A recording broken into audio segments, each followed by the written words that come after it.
इस वीडियो में हम देखेंगे भारत के राष्ट्रपति का चुनाव कैसे होता है, राष्ट्रपति का अध्यादेश कैसे आता है और भारत के राष्ट्रपति पर महाभियोग कैसे लगाया जा सकता है। लेकिन उससे पहले आपको देखना पड़ेगा लोकतंत्र और गणतंत्र क्या होता है। लोकतंत्र और गणतंत्र अर्थात डेमोक्रेसी और रिपब्लिक क्या होता है। देखिए, गणतंत्र या रिपब्लिक उसे कहते हैं जहां राष्ट्राध्यक्ष अर्थात राष्ट्र के प्रमुख का चुनाव होता है, अर्थात राष्ट्रपति का चुनाव होता है।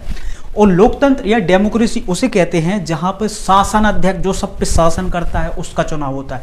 कौन करता है शासन? प्रधानमंत्री, उसका चुनाव। तो हमारा भारत एक लोकतंत्र और एक गणतंत्र दोनों है, इसलिए भारत को लोकतंत्र गणराज्य कहा जाता है। देखिए, अब देखिए, किसी भी व्यक्ति को राष्ट्रपति निर्वाचित होने के लिए किन शर्तों का पालन करना अनिवार्य है। देखिए, सबसे पहले तो भारत का नागरिक होना चाहिए, 35 वर्ष की आयु होना चाहिए। 35 वर्ष की आयु इसलिए रखा गया है, अगर 22, 23, 20, 22 साल का लड़का होगा तो लाल पीला हरा नीला जल्दी करेगा, इसलिए 35 वर्ष मिनिमम रखा गया है।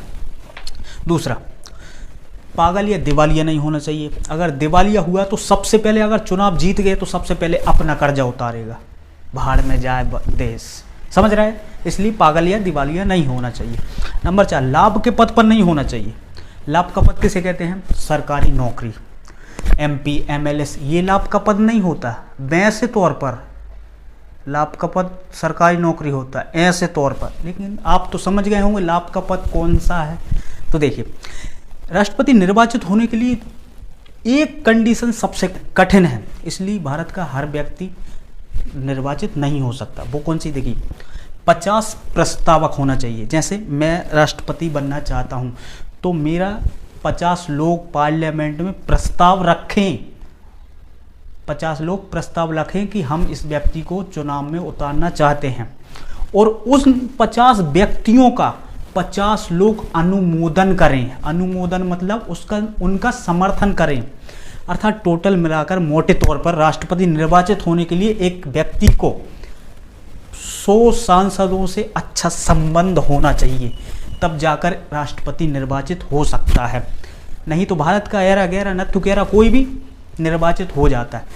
यही कंडीशन है, 50 प्रस्तावक और 50 अनुमोदक, अर्थात 100 सांसद जो एक व्यक्ति को, मतलब आम आदमी को राष्ट्रपति बनने से रोक देते हैं। नहीं तो भारत का तो कोई भी राष्ट्रपति बन सकता था। अब देखते हैं हम इलेक्टोरल कॉलेज, अर्थात भारत के राष्ट्रपति के निर्वाचन में कौन कौन वोट डालता है उसको देखते हैं। इसको कहते हैं इलेक्टोरल कॉलेज। लेकिन मैं आपको सबसे पहले बता दूं, प्रेसिडेंट के इलेक्शन में वोट को नहीं देखा जाता है, बल्कि वोट की वैल्यू को देखा जाता है। देखिए, राज्य के लिए कानून कौन बनाता है? विधानमंडल। विधानमंडल में क्या कहा जाता है? विधानसभा और विधान परिषद। क्या हमारे 28 स्टेट्स में विधानसभा है? क्या हमारे 28 स्टेट्स में विधान परिषद हैं? नहीं है, केवल 6 स्टेट्स में ही विधान परिषद हैं। इसलिए इसको वोट डालने का नहीं दिया गया है। जिस दिन हमारे भारत के 28 स्टेट्स में विधान परिषद हो जाएंगी उस दिन इसको भी अलाउ कर दिया जाएगा प्रेसिडेंट के इलेक्शन में। अभी फिलहाल में प्रेसिडेंट के इलेक्शन में विधान परिषद को वोट डालना अनिवार्य नहीं किया गया, क्योंकि केवल 6 ही स्टेट्स में है, बाकी के स्टेट्स में नहीं है। तेलंगाना, आंध्र प्रदेश, ऐसे करके 6 स्टेट्स में ही विधान परिषद हैं, बाकी के में नहीं है। इसलिए देखिए 28 स्टेट्स ही केवल मतलब विधानसभा ही वोट डालती है प्रेसिडेंट के इलेक्शन में। देखिए, एक MLA बराबर होता है किसी भी स्टेट की कुल जनसंख्या और उसमें विधानसभा की टोटल सीटें। तो एक MLA की वोट ऑफ वैल्यू निकल जाती है। देखिए, एक MLA उस स्टेट्स की टोटल जनसंख्या बट टोटल MLA उस स्टेट्स में कितनी विधानसभा की सीटें हैं। मान लीजिए हमारे देश में यूपी है, उसकी सर्वाधिक जनसंख्या है लगभग 25,70,54,568 प्रेजेंट में, और वहाँ पे विधानसभा की सीटें कितनी है? 403। तो 25,70,54,567 बटे 403 विधानसभा की सीटें, इनको इंटू करेंगे तो ये आएगी वोट ऑफ वैल्यू। एक MLA की वोट की वैल्यू आ रही है 637, और टोटल कितने हैं यूपी में? 403। जब 637 को 403 से गुणा करते हैं 2,56,711, मतलब 403 जो वोट ऑफ सीट है किसकी? विधानसभा की, उनकी वैल्यू है, वोट ऑफ सीट की वैल्यू है 2,56,711। 403 सदस्यों की वोट की वैल्यू है 2,56,711। अब देखिए, ऐसे ही हमारे भारत में सबसे कम जनसंख्या है सिक्किम की, 6,97,000। केवल कितनी है विधानसभा की सीटें? 32।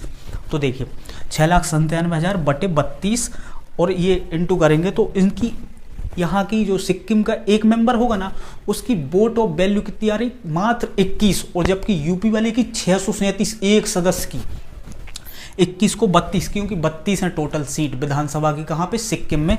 21 इंटू 32 करेंगे 632 हो जाएगा, 672 हो जाएगा। मतलब अगर हम भारत के 28 स्टेट्स को इस तरह से निकालेंगे तो टोटल जितनी भी विधानसभा की सीटें हैं 4033, मतलब 4033 लोगों की वोट की वैल्यू आती है 5,43,231। जैसे मैंने यूपी का निकाला, सिक्किम का निकाला, जब आप टोटल 28 स्टेट्स का निकालोगे तो 5,43,231 आएगा। अब आपको समझ में आ गया होगा। देखिए अब देश के लिए कानून बनाता है संसद। संसद में टोटल मेंबर कितने होते हैं? लोकसभा के 545 और राज्यसभा के 245। लेकिन 500 लोकसभा में 545 में से केवल 543 ही लोग वोट डालते हैं, क्योंकि 2 एंग्लो इंडियन का ऑप्शन था।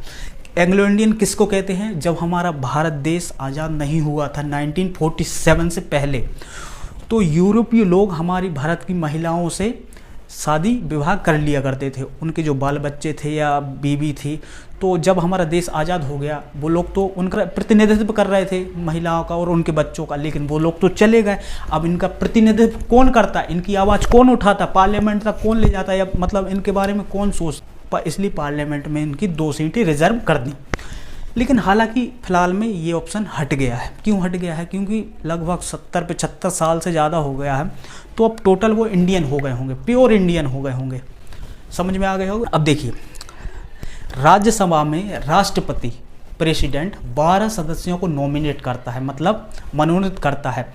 अगर ये 12 सदस्य राष्ट्रपति द्वारा नॉमिनेट होते हैं, अगर दोबारा चुनाव में वही राष्ट्रपति खड़ा हुआ, आप देख सकते हैं कि ये 12 लोग उसी को वोट डालेंगे कि नहीं? क्योंकि मैं जिसको नॉमिनेट कर रहा हूँ, अगर मैं दोबारा चुनाव में खड़ा होता हूँ, तो ये 12 लोग मुझे ही वोट डालेंगे, क्योंकि मैंने इनको नॉमिनेट किया है। इसलिए इनको भी मना कर दिया है, क्योंकि ये प्रेसिडेंट के इलेक्शन में वोट नहीं डालेंगे। तो राज्यसभा से केवल 233 और लोकसभा से केवल 543 ही लोग वोट डालते हैं, अर्थात 776 संसद से वोट डालते हैं प्रेसिडेंट के इलेक्शन में। 12 और 2 14 को छोड़ दिया जाता है, 2 एंग्लो इंडियन को और 12 नॉमिनेट सदस्य को। तो देखिए 1 MP बराबर total vote of value MLA। Total vote of value MLA कितनी आई थी? 28 स्टेट्स की 5,43,231, 5,43,231। और टोटल MP कितने हैं? 776, क्योंकि 2 एंग्लो इंडियन और 12 नॉमिनेट मेंबर वोट डाल ही नहीं सकते, तो कितने डालते? केवल 776। जब इसको इससे डिवाइड करेंगे तो इनकी 1 MP की वोट ऑफ वैल्यू कितनी आएगी? 700। 1 MP की वोट ऑफ वैल्यू 700 आ रही है। तो ऐसे करके कितने मेंबर्स हैं, कितने टोटल MP हैं? 776 इंटू 700, तो ये आती है 5,43,200। तो आपने देखा मेंबर ऑफ पार्लियामेंट की वैल्यू 5,43,200 और लेजिस्लेटिव जो स्टेट लेजिस्लेटिव है उनकी वैल्यू आती है 5,43,231, लगभग बराबर है। मतलब हमारे जितना भारत में जो 28 स्टेट्स हैं उनके जो 4,33 जो मेंबर हैं उनकी वोट ऑफ वैल्यू 5,43,231 और केवल 776 मतलब MP उनकी वैल्यू भी 5,43,200, मात्र 31 का इधर उधर है। आपको समझ में आ गया होगा कि मेंबर ऑफ पार्लियामेंट की वैल्यू और स्टेट्स लेजिस्लेटिव्स की वैल्यू लगभग बराबर है। तो हमारे जो प्रेसिडेंट है उसके इलेक्शन में इनकी वोट की वैल्यू देखी जाती है। तो टोटल वैल्यू कितनी होगी? MP प्लस MLA प्रेसिडेंट के इलेक्शन में, तो कितनी आती है? 10,86,431। आपको इलेक्टोरल कॉलेज अच्छे समझ में आ गया होगा। देखते हम एकल संक्रमणीय प्रणाली और आनुपातिक पद्धति, सिंगल ट्रांसफेरेबल और प्रोपोर्शनल मेथड। देखिए example A B C D, मान लीजिए राष्ट्रपति निर्वाचन के लिए 4 सदस्य खड़े हुए, मतलब कि पार्लियामेंट में 50-50 लोगों ने इन लोगों के लिए प्रस्ताव दिया होगा और उन 50-50 लोगों का 50-50 अलग से लोगों ने अनुमोदन किया होगा, जब जाके ये 4 लोग खड़े हो पाए। देखिए अब क्या करते हैं, अनुपातिक पद्धति में वरीयता क्रम डिसाइड कर देते हैं। मैं मान के चलिए मैं मेंबर ऑफ पार्लियामेंट हूँ या मेंबर ऑफ स्टेट्स लेजिस्लेटिव का मेंबर हूँ। तो देखिए क्या होता है, मान लीजिए मैंने ए व्यक्ति को बहुत ज़्यादा पसंद किया, तो मैंने इसको 1 नंबर पर रख दिया। इसको बहुत ही ख़राब लगता है, मैंने 3-4 नंबर पर डिसाइड कर दिया। ये मेरे को भी अच्छा नहीं लगता, इसको भी 3 नंबर पर रख दिया। ये थोड़ा ठीक ठाक लगती है, इसको 2 नंबर पर डिसाइड कर दिया। अब ऐसे करके हमारे विधानसभा के जितने भी मेंबर हैं एक एक करके आएंगे और जितने भी पार्लियामेंट के सदस्य हैं एक एक करके आएंगे और अपना वरीयता क्रम डिसाइड करेंगे कि मुझे कौन से नंबर पर कौन व्यक्ति पसंद है। इसमें से दूसरा व्यक्ति आया, उसने इसको 2 नंबर पर रखा, तीसरे नंबर पर रखा, 4 नंबर पर रखा, 1 नंबर पर रख दिया। ऐसे करके पूरे आएंगे 4809 टोटल आएंगे पूरे। तीसरा आया, उसने इसको 3 नंबर पर रख दिया, इसको 1 नंबर पर रख दिया, इसको 2 नंबर पर रख दिया, इसको 4 नंबर पर रख दिया। अब चौथा व्यक्ति आया, उसने इसको 1 नंबर पर रख दिया, इसको 2 पे रख दिया, इसको 3 पे रख दिया, इसको 4 रख दिया। ऐसे करके टोटल आएंगे विधानसभा के लोग और पार्लियामेंट के लोग, टोटल करके 4809। ऐसे करके अपना वरीयता क्रम डिसाइड करेंगे। तो देखिए अब मैं इतना तो कर नहीं सकता, अब 4 लोगों की हम वोटिंग करते हैं। तो देखिए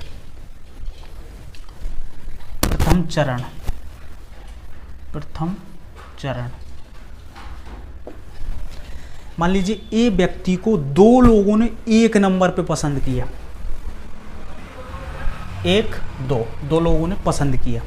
अब बी को केवल 1 आदमी ने पसंद किया 1 नंबर, इसको किसी ने पसंद ही नहीं किया, इसको भी 1 नंबर पर पसंद किया। अब देखिए क्या होगा, ये व्यक्ति प्रथम चरण में ही जीत गया। कैसे जीत गया? क्योंकि किसी का 2 नंबर पे पसंद आ ही नहीं रहा, केवल ए को ही 2 लोगों ने पहली वरीयता दी थी, इसलिए कौन जीत गया? प्रथम चरण वाला, पहले चरण में ही ए वाला व्यक्ति जीत गया। अब देखिए जब हम इसको अनुपात में डिसाइड कर रहे थे, अपने हिसाब से डिसाइड कर रहे थे कि मुझे कौन पसंद है, कौन बहुत ख़राब पसंद है या पसंद ही नहीं है, कौन सबसे ज़्यादा ख़राब है, अपने वरीयता क्रम से हम डिसाइड कर रहे थे। इसको कहा जाता है प्रोफेशनल मेथड या अनुपातिक पद्धति। अनुपात में डिसाइड करना, लेकिन देना सबको वोट है, लेकिन अपने हिसाब से, पसंद के हिसाब से, वरीयता के हिसाब से कि मेरे को 1 नंबर पे ए व्यक्ति पसंद है, 4 नंबर पे डी व्यक्ति पसंद है, अपनी पसंद के हिसाब से। इसको कहते हैं अनुपातिक पद्धति। अब ये तीनों हार गए पहले ही चरण में, क्योंकि 2 किसी का आ ही नहीं रहा, तो इन तीनों की वोट जो है वो ए को ट्रांसफ़र कर दी जाएगी, ए को। इसी को कहा जाता है सिंगल ट्रांसफेरेबल यानी एकल संक्रमणीय प्रणाली। जब कोई व्यक्ति जीतता है और जो व्यक्ति हारता है, उसकी सारी वोटें जीतने वाले व्यक्ति को ट्रांसफ़र कर दी जाती हैं, उसी कहते हैं एकल संक्रमणीय प्रणाली और अनुपातिक पद्धति, प्रोपोर्शनल मेथड। अब आपको एकल संक्रमणीय प्रणाली और अनुपातिक पद्धति समझ में आ गया होगा। कई बार होता है कि प्रथम चरण में कोई जीतता नहीं है, दूसरे चरण में जीतता है, तो ऐसे करके चलता है। बाकी अभी तक लगभग एक आध राष्ट्रपति होगा जो द्वितीय चरण में जीता होगा, बाकी पहले चरण में सब लोग जीत जाते हैं। ऐसे अगर दूसरे चरण में नहीं जीतता फिर तीसरा चरण होता है, तीसरा चरण में नहीं, चौथे चरण में जीतता है। तो देखिए अब आपको एकल संक्रमणीय अनुपातिक पद्धति समझ में आ गया होगा। तो हमारे राष्ट्रपति का निर्वाचन अप्रत्यक्ष रूप से एकल संक्रमणीय प्रणाली में अनुपातिक पद्धति द्वारा किया जाता है। ठीक है, अब हम देखते हैं राष्ट्रपति का अध्यादेश यानी ऑर्डिनेंस। देखिए ऑर्डिनेंस क्या होता है? एक अस्थायी कानून होता है, परमानेंटली नहीं होता, केवल मंत्रिमंडल की सहायता से ही आ सकता है। ऐसा नहीं कि राष्ट्रपति सोचे हम अध्यादेश, ऐसा नहीं हो सकता, आएगा तो मंत्रिमंडल की सलाह पर ही आएगा। देखिए जब लोकसभा का सत्र ना चल रहा हो, अर्थात लोकसभा अवकाश या छुट्टी पर हो, तभी अध्यादेश लाया जा सकता है। और साथ ही ऐसी परिस्थितियां निर्मित होनी चाहिए जो इस देश के लिए या इस देश की जनता के लिए सही ना हो, नहीं तो इसकी न्यायिक समीक्षा हो सकती है। आर्टिकल 13 के द्वारा न्यायालय इसका न्यायिक समीक्षा कर सकता है। मतलब कि देश में परिस्थितियां निर्मित होना चाहिए, उस तरह की संकट, कोई बहुत बड़ा संकट आ जाए तभी अध्यादेश लाया जा सकता है। ऐसा नहीं कि राष्ट्रपति मंत्रिमंडल ने कह दिया कि अध्यादेश, ऐसा नहीं हो सकता। वैसी परिस्थितियां निर्मित होनी भी चाहिए। तो देखिए, जब लोकसभा भंग हो तब अध्यादेश नहीं लाया जा सकता, क्योंकि अध्यादेश लाता है कि मंत्रिमंडल की सलाह पर लाया जा सकता है। जब लोकसभा ही भंग होगी तो कैसे लाया जा सकता है? उस स्थिति में अध्यादेश नहीं लाया जा सकता। देखिए, इसका हमारे जो लोकतंत्र है, जो डेमोक्रेसी है, उस पर प्रतिकूल प्रभाव पड़ता है, मतलब नेगेटिव प्रभाव पड़ता है। देखिए कैसे, मान लीजिए हमने जिन व्यक्तियों को चुनकर भेजा था कि हमारे लिए कानून बनाए, अब वो लोग कहाँ हैं? छुट्टी पर हैं, अवकाश पर हैं। हमारे लिए कानून कौन बना रहा है? कोई दूसरा व्यक्ति जिसको हमने चुना ही नहीं। तो इसका हमारे लोकतंत्र पर विपरीत प्रभाव पड़ता है। देखिए, इसकी न्यायिक समीक्षा भी की जा सकती है आर्टिकल 13 के द्वारा। क्यों की जा सकती है? जैसे कि अब देश में ऐसी परिस्थितियां निर्मित हुई नहीं हो और मंत्रिमंडल की सलाह पर राष्ट्रपति ने अध्यादेश ला दिया, तो ये हमारे लोकतंत्र के लिए सही नहीं होगा। इसलिए न्यायालय इसकी समीक्षा कर सकती है कि ऐसी परिस्थितियां बनी थी कि नहीं बनी थी, नहीं तो तुम अपने हिसाब से अध्यादेश लेके आ गए। इसलिए इसकी न्यायिक समीक्षा की जा सकती है। देखिए, जो आर्टिकल 123 है राष्ट्रपति का अध्यादेश, सेम कंडीशन, सेम चीज़ है राज्यपाल के लिए है 213 में। मतलब राज्यपाल का अध्यादेश 213 सेम कंडीशन अप्लाई होती हैं। वो भी मंत्रिमंडल की सलाह के बिना नहीं आ सकता, वो भी अस्थायी होता है। देखिए, अब देखते हैं हम इसकी अवधि। इसकी अवधि में कई लोग कंफ्यूजन में रहते हैं कि अधिकतम अवधि क्या होती है और सामान्य अवधि क्या होती है। अध्यादेश की दो अवधि होती है, एक सामान्य अवधि और एक अधिकतम अवधि। देखिए, सामान्य अवधि जो होती है वो सत्र के प्रारंभ होते ही 42 दिन के अंदर उस अध्यादेश को, जो राष्ट्रपति ने इमरजेंसी में लाया गया था, उस अध्यादेश को संसद के दोनों सदनों से पारित करना पड़ता है, तभी तो वह कानून बना रह सकता है। अगर उसको नहीं पारित किया तो 42 दिन के अंदर स्वतः ही समाप्त हो जाएगा। देखिए, मान लीजिए लोकसभा है जो बैठी 18 जुलाई को, मान लीजिए किसी सत्र में चालू हुआ, 18 जुलाई को बैठी और अपनी राज्यसभा बैठी 20 जुलाई को, तो 42 दिन कहाँ से काउंट होंगे? यहाँ से काउंट होंगे। जो लास्ट में बैठती है या राज्यसभा बैठ जाए या लोकसभा, वहाँ से हमारे 42 दिन काउंट होंगे। इसको कहते हैं सामान्य अवधि। अब देखिए, अधिकतम अवधि क्या होती है। मान लीजिए संसद के 3 सत्र होते हैं, एक सत्र से दूसरे सत्र में गैप होता है 6 महीने का, 6 महीने का गैप हो गया। अब देखिए, ये सत्र स्टार्ट हुआ, यहाँ पे अवकाश हो गया।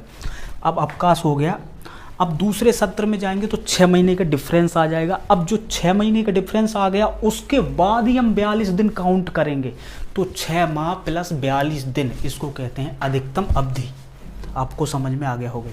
महाभियोग या इम्पीचमेंट। देखिए, जब किसी बहुत बड़े अधिकारी को उसका कार्यकाल होने से पहले ही पद से हटा दिया जाता है, उसको कहते हैं महाभियोग या इम्पीचमेंट।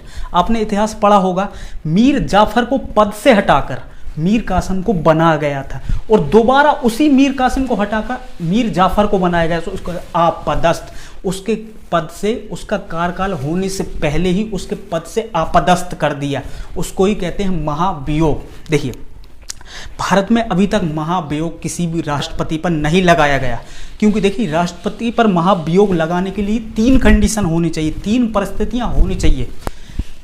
राष्ट्रपति पागल या सनक गया हो, इधर उधर करने लगे, या राष्ट्रपति संविधान का अतिक्रमण कर दे। संविधान का अतिक्रमण का मतलब क्या होता है? जिन व्यक्तियों को हमने चुनकर भेजा है, अगर उनकी सलाह पर वो काम कर रहा है तब तो ठीक है, अगर अपने ही मन से काम करने लग जाए तो उसे कहते हैं संविधान का अतिक्रमण। किसी अन्य राष्ट्र के प्रभाव में आ जाए, ऑस्ट्रेलिया, अमेरिका या अदर कोई कंट्री या किसी भी राष्ट्र के प्रभाव में आ जाए, तो उस कंडीशन पे राष्ट्रपति पर महाभियोग लगाया जा सकता है। अब देखिए, राष्ट्रपति जो है वो संसद का हिस्सा या अंग है, उस पर महाभियोग लगाने के लिए संसद में ले जाना पड़ता है। संसद में ले जाना पड़ता है, संसद के किसी भी सदन में उसको प्रारंभ करना पड़ता है। मान लीजिए लोकसभा से प्रारंभ हुआ या राज्यसभा से प्रारंभ हुआ, या राज्यसभा से प्रारंभ हुआ या लोकसभा से, किसी भी सदन से हम प्रारंभ कर सकते हैं। देखिए मान लीजिए हमारा लोकसभा में आया, 1/4 से प्रारंभ हो गया। प्रारंभ करना सरल है, 1/4 अर्थात 25%, ठीक है, प्रारंभ कर दिया। अगर इतना आसान, इतना भी आसान नहीं है, अगर इतना बहुत ज़्यादा आसान होता तो कोई भी MP MLA उठकर कहता है महाभियोग ऐसा वैसा, तो इतना भी आसान नहीं है, प्रारंभ किया जा सकता है। लेकिन 1/4 से 25% लोग सहमत होना चाहिए कि हाँ हमें भी दिक्कत है, इसने बहुत जघन्य अपराध या कोई बड़ा वो किया हो, संविधान का अतिक्रमण या किसी अन्य राष्ट्र के प्रभाव में आ गया हो। 25% लोगों को डाउट होना चाहिए, तभी ये प्रारंभ किया जा सकता है, या फिर राज्यसभा से हो जाए या लोकसभा, किसी से भी प्रारंभ हो सकता है। मान लीजिए लोकसभा में आया और प्रारंभ हो गया 1/4 से, ठीक है।